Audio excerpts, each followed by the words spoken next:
Hello दोस्तों, आपका स्वागत है आपके अपने यूट्यूब चैनल HSC इन्फॉर्मेशन में।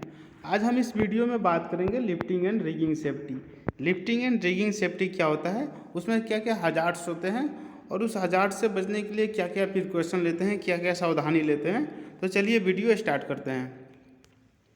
फर्स्ट ऑफ ऑल जानेंगे लिफ्टिंग। लिफ्टिंग क्या होता है? Lifting is the process to the move load from one position to another position against gravity.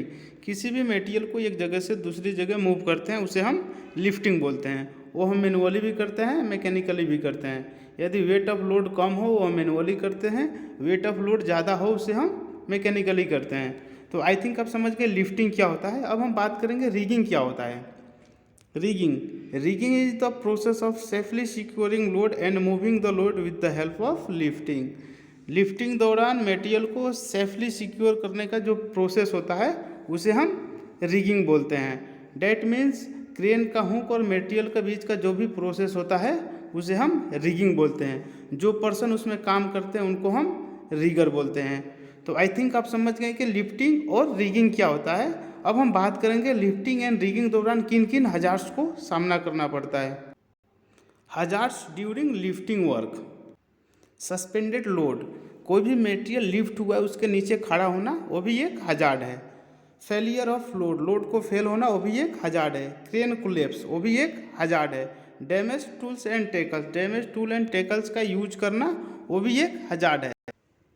Uneven surface, ये भी एक हजार्ड है। ओवरहेड पावर लाइन, अगर क्रेन के ऊपर कोई भी ओवरहेड पावर लाइन है वो भी एक हजार्ड है। इम्प्रॉपर रिगिंग, ये भी एक हजार्ड है। ओवर लोड ऑफ मटेरियल, अगर किसी क्रेन द्वारा ओवरलोड मटेरियल को उठाया जा रहा है वो भी एक हजार्ड है। मैकेनिकल फेलियर, क्रेन का मैकेनिकल फेलियर होना वो भी एक हजार्ड है।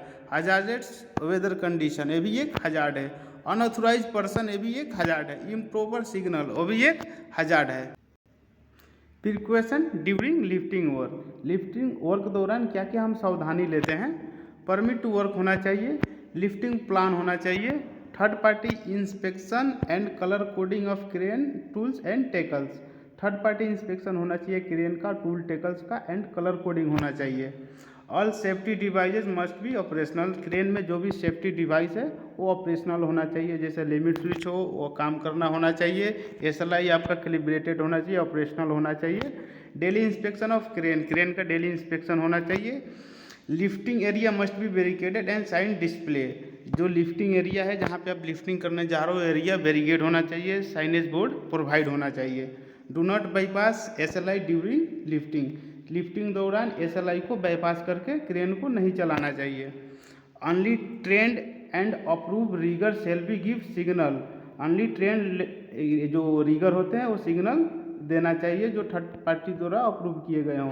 मेंटेनेंस ऑफ क्रेन, क्रेन का मेंटेनेंस होना चाहिए।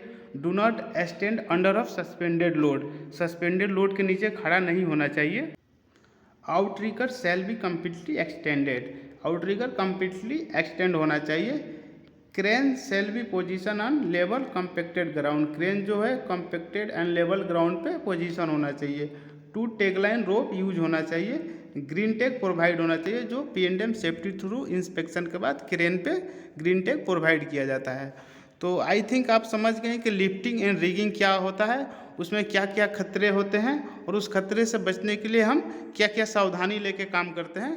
तो thank you so much for watching my video.